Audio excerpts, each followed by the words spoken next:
Hello மக்களே எல்லாரும் எப்படி இருக்கீங்க? நல்லா இருக்கீங்களா? இன்னைக்கு யாரை பத்தி பார்க்க போறோம்னா, நடிகர் விஜய் இளைய தளபதி.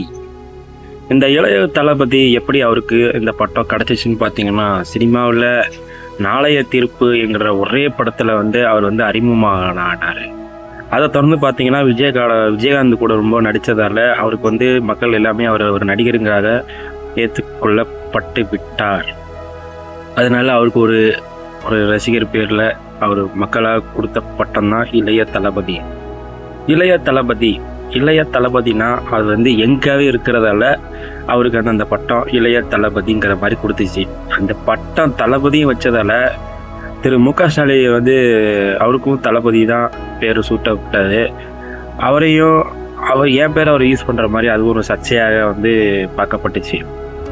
இப்போ விஜய் பார்த்தீங்கன்னா டிவிகே, தமிழகம் வெற்றி கழகம், அதாவது தமிழ்நாட்டை நான் வெற்றியோடு கொண்டு செல்வேன் அப்படிங்கிற மாதிரி ஒரு கட்சியை தனியாக நிறைவேற்றி இப்போது அதில் குதிச்சிட்டாப்புல. அதை குதித்தோடனே அது திமுக, அதிமுக, பிஜேபி எல்லாரும் ரொம்ப பயந்து போய் ஆளடைச்சி கிடக்குறாங்க. என்னடா இந்த மனுஷன் நம்மளே கேள்வி மேலே கேள்வி கேட்குறானே, கேள்வி கேட்டு பதில் சொல்ல முடியலன்ட்டு மீடியா எங்கே பக்கத்து போனாலும் ஸ்டாலினில் மைக்கை பிடிச்சி கேள்வி கேட்டால் நடிகர் விஜய் ஆட்சிக்கு வராரு, அதை பற்றி என்ன நினைக்கிறீங்க அப்படிங்கிற மாதிரி கேள்வியெல்லாம் கேட்குறாங்க. அதுக்கு ஸ்டாலின் அவர் பார்த்தீங்கன்னா பதிலே சொல்ல முடியாமல் அப்படியே நவுந்து போயிட்டே இருக்கிறாரு. ஸ்டாலினோட நோக்கம் என்னன்னா, மக்களுக்கு 1000 ரூபா பணத்தை கொடுத்து ஓட்டை வாங்கி எப்படியாவது நம்ம அடுத்த முதலமைச்சர் ஆயிடணுங்கிற ஆசை தான் அவருக்கு. ஆனால் விஜயை பார்த்தீங்கன்னா முழுக்க காசும் பணம் இல்லாமல் சொந்த காசுலேயே போட்டு அரசியலில் குதிச்சு இன்னைக்கு அரசியல் வாழ்க்கையில் முன்னேறணுங்கிறதுக்காக பண்ணிட்டு இருக்க. ஆனாலும் இந்த திமுக அவங்கள விடாது, முன்னேற விடாது, எப்படியாவது அடித்து அடிமட்டத்துக்கு கொண்டு போயிடணும்னு பார்க்கும். இப்போ விஜய் பார்த்தீங்கன்னா ஒரு வாரத்துக்கு முன்னாடி ஒரு கூட்டு தேர்வில் பேசியிருந்தாப்புல. அதாவது என்ன பேசியிருந்தாப்புலன்னு பார்த்தீங்கன்னா, ஏர்போர்ட் விஷயம் உங்களுக்கு நல்லாவே தெரியும், எல்லாருக்கும் தெரிஞ்ச விஷயம்தான். பரம்பூரில் இந்த மாதிரி ஏர்போர்ட் கட்டக்கூடாது அப்படிங்கிற மாதிரி ஒரு கொள்கை எடுத்து வச்சாப்புல. அப்படி நீங்கள் கட்டினீங்கன்னு சொன்னால் சர்க்கார் படத்தில் எப்படி அந்த ஒரு சீனில் பைக்கில் போய் நேரடியாக மீனவன்கிட்ட சண்டை போட்டு ஒரு முதலமைச்சர்கிட்ட போயிட்டு உட்காந்து தெனாவட்டா பேசுவாரோ, அதே மாதிரி இப்போ படத்தில் சர்க்கார் நடந்த மாதிரி இப்போ லைவாக சர்க்கார் நடக்க போகுது. இதெல்லாம் பார்க்கும்போது எல்லாரும் என்ன சொல்கிறாங்க, இவர் படத்தை நடித்து முடித்ததுக்கப்புறம் ரியலாக படத்தில் நடிக்கணும்னு ஆசைப்படுறாரு உங்களுக்கு. அதாவது நம்ம படத்தில் தான் விஜய் சர்க்காராக பார்த்தோம், இனிமேல் நேரில் சர்க்காராக பார்க்க போகிறோம், சரி படத்தை நடிக்கிறத விட்டுட்டோம், இனிமேல் ரியலாக நடிப்போம் அப்படிங்கிற மாதிரி எல்லாம் பேசிக்கிட்டு வர்றாங்க. ஆனால் அவருடைய மனசுக்கு அவர் நல்லதே செய்யணும்னு தான் நினைக்கிறாரு. ஆனால் இந்த மக்கள் அவரெல்லாம் டம்மி ஆகிட்டு இருக்காங்க.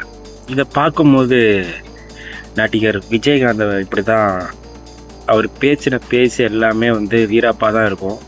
அந்த பேச்சை மக்கள் ஏற்றுக்காமல் அவரை டம்மி ஆக்கி அதை மியூஸை போட்டு எதுக்கு எடுத்தாலும் தூக்கி அடிச்சிருவேங்கிற மாதிரி டைலாக்லாம் பேசுவார். அவர் ஒரு காமெடி ஆக்டராக ஆக்கி காமெடியாக பண்ணி ஆளையை கவுத்து விட்டு போயிட்டாங்க.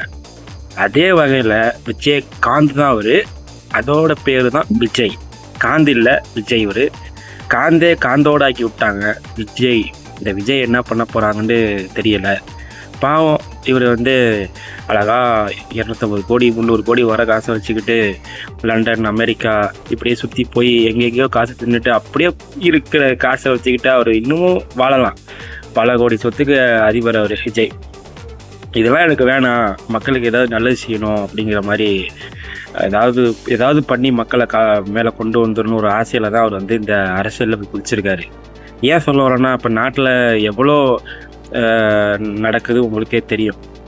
அதாவது மு.க. ஸ்டாலின் அவர் மதுவை ஒழிப்போம் அப்படி இப்படின்னு என்னமெல்லாம் சொல்லி அமைச்சராக ஆகினார். ஆனால் இன்னமும் பார்த்தீங்கன்னா நாட்டில் உங்களுக்கே தெரியும், விபச்சாரம் நடக்குது, கொலையும் நடக்குது, மதுவும் நிறையா, ஒன்றும் சொல்ல முடியாது, மதுவையும் உழைக்க முடியாது. இப்போது பார்த்தீங்கன்னா லாக்அப் டெத்துன்னு சொன்னால் ஏகப்பட்டது இருக்குது. சாத்தாங்குளத்துலேருந்து இப்போ கடைசியாக அஜித்குமார் வரைக்கும் ஒன்றும் சொல்கிற மாதிரி இல்லை. ஏன்னா நாடு அந்த அளவுக்கு மோசமாக இருக்குது. நம்மளை மாதிரி ஒரு 10 இளைஞர் வந்து ஒரு 10 ஒரு 100 1000 பேர் போய் தட்டி கேட்டால் மட்டும்தான் என்ன ஏதுன்னு கேட்பாங்க. போலீஸ்னா பயப்படணும், திமுக ஆட்சின்னா பயப்படணும், பயப்படுத்தி வச்சுருக்காங்க. அந்த பயத்துலேருந்து நம்ம வந்து தெளிவாகி வரணும். தெளிவாகி வந்தோன்னு சொன்னால் மட்டும்தான் நம்ம வாழ்க்கையில் முன்னேற முடியும். அதாவது இப்போ வரக்கூடிய 2026 தேர்தலில் உங்களுடைய ஓட்டு யாருக்காக இருக்கும்? என்னோட ஓட்டு என்னால் போட முடியாது. சப்போஸ் நான் 2026 ஊரில் தான் இருப்பேன்னு நினைக்கிறேன். ஏன்னா நான் இப்போ ஷூட் பண்ணிக்கிட்டு இருக்கிறது துபாயில். என்னோடய ஓட்டு இளைய தளபதிக்கு தான் நான் போடுவேன். ஏன்னா ஓட்டு போட்டால் மட்டும்தான் அவர் என்ன செய்வாருங்கிறது நமக்கு தெரியும். அதனால் ஓட்டை மட்டும் போடுங்க. அவர் என்ன செய்கிறாரு எதை செய்கிறாரோ செய்யட்டும். ஒருத்தர் புதுசாக வந்து ஆட்சியில் என்ன செய்ய போகிறான்னு ஒரு கேள்வி இருக்கும்ல, அந்த கேள்வியை விஜயோட போய் முடியட்டும். அதனால விஜயகாந்தை விட்டுட்டீங்க, விஜயை விடாதீங்க.